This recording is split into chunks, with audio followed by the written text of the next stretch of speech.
Budget సమావేశాలలో రాష్ట్ర ప్రభుత్వం రేవంత్ రెడ్డి గారి నేతృత్వంలో ప్రజలను ఏ రకంగా తప్పుదోవ పట్టిస్తూ ఉన్నారు, ప్రజలకు ఏ రకంగా అబద్ధాలు చెప్పి మోసపూరితమైనటువంటి ఒక వైఖరికి పాల్పడుతున్నారు అనే అంశాన్ని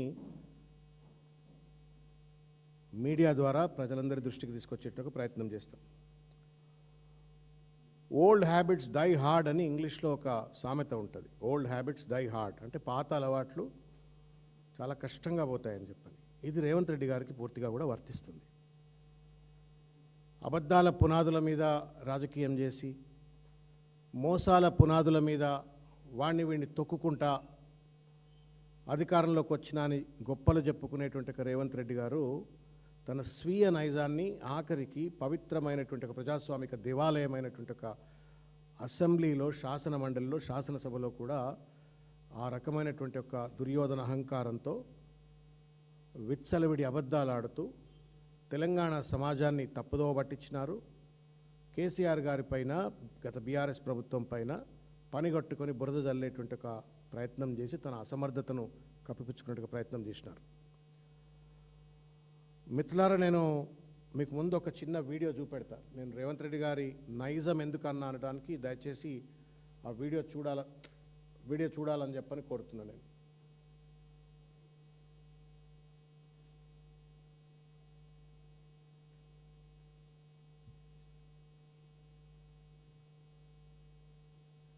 ఏమవుతుందే, కొత్త పిల్లలు చేసినట్టు చేస్తున్నారు.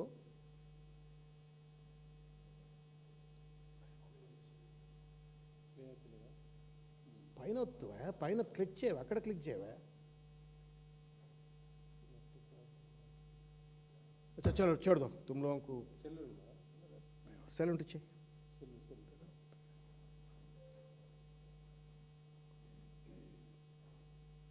నువ్వెందుకు కూర్చున్నావు ఆయన గొప్ప చెప్పక?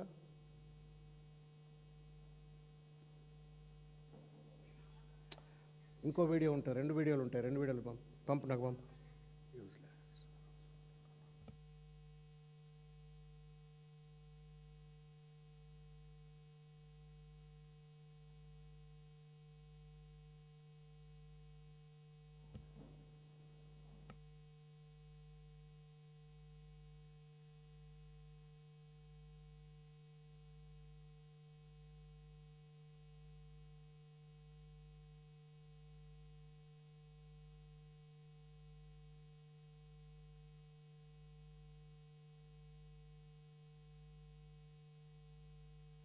మీ దగ్గర నుంచే గుంజుకుంటాం. మీకు ఆ మాత్రం తెలియదా?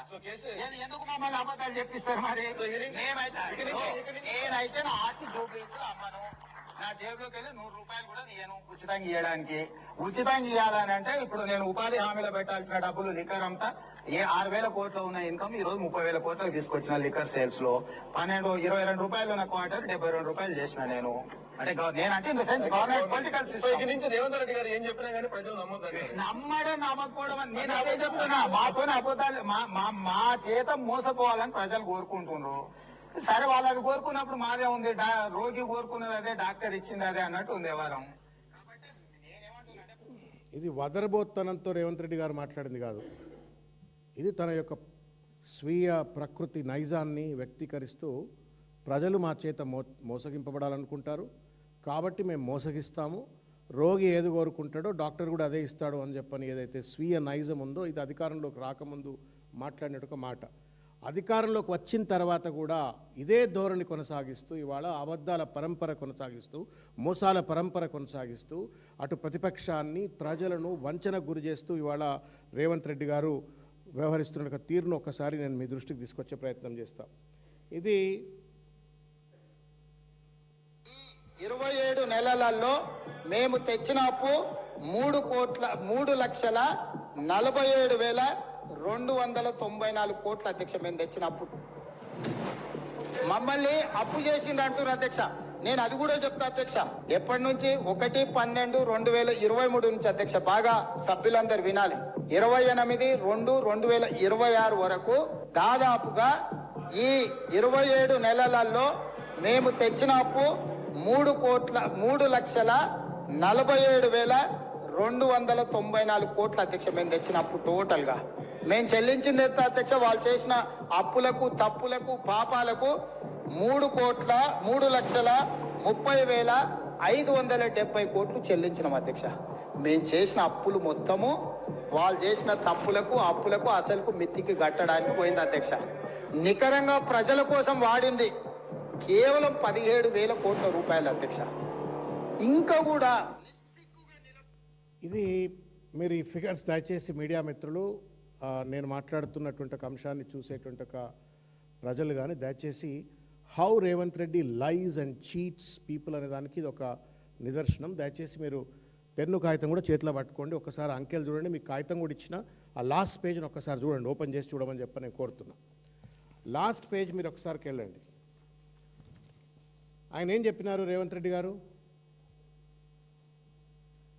3,47,000 కోట్ల రూపాయల అప్పు నేను తెచ్చినా అని చెప్పినారు కదా. ముఖ్యమంత్రి నోట్ల నుంచి మాట వస్తే ఏంటది? ఫత్వా. సొల్లు మాటలు మాట్లాడడానికి వీలు ఉండదు. It has to be substantiated. Any word that is expressed by a chief minister on the floor of the legislative assembly, which is the temple of democracy, he is supposed to substantiate with the data, or whatever the data official record says, that only he is supposed to talk. అందులో ఏది ఉంటే ఇదే మాట్లాడాలి, ఇందులో ఉండదు అందులోనే ఉండాలా. ఈ రెండింటికి వ్యత్యాసం ఉండడానికి వీలు లేదు.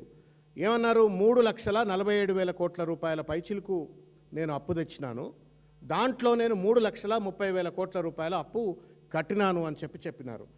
మిత్రులారా, ఈ పుస్తకం తెలంగాణ సోషియో ఎకనామిక్ అవుట్లుక్ అన్న ఇది తెలంగాణ సోషియో ఎకనామిక్ అవుట్లుక్. ఈ పుస్తకంలో నేను I'm guiding you, driving you. ఇది కూడా వెబ్సైట్లో మీకు దొరుకుతుంది, స్టేట్ లెజిస్లేచర్ వెబ్సైట్లో దొరుకుతుంది, లేకపోతే గూగుల్లో ఎక్కడైనా దొరికినా కానీ దొరికిపోతుంది. 66వ పేజ్ అనుకుంటా. మీరు ఒకవేళ కనుక 66వ పేజ్ మీకు ఇచ్చింది, నేను కాపీ ఇచ్చింది ఇగో ఇదే పేజ్ మీకు ఇచ్చినటువంటిది 63rd పేజ్. ఇది 63వ పేజ్. ఈ 63వ పేజ్లో మీరు చూడండి, రేవంత్ రెడ్డి గారు ఏమన్నారు? 3,47,000 కోట్ల రూపాయలు అప్పు తెచ్చినా అన్నాడు. ఈ రికార్డులో ఉన్నటువంటిది, అఫీషియల్ డాక్యుమెంట్లో రికార్డులో ఉన్నటువంటిది,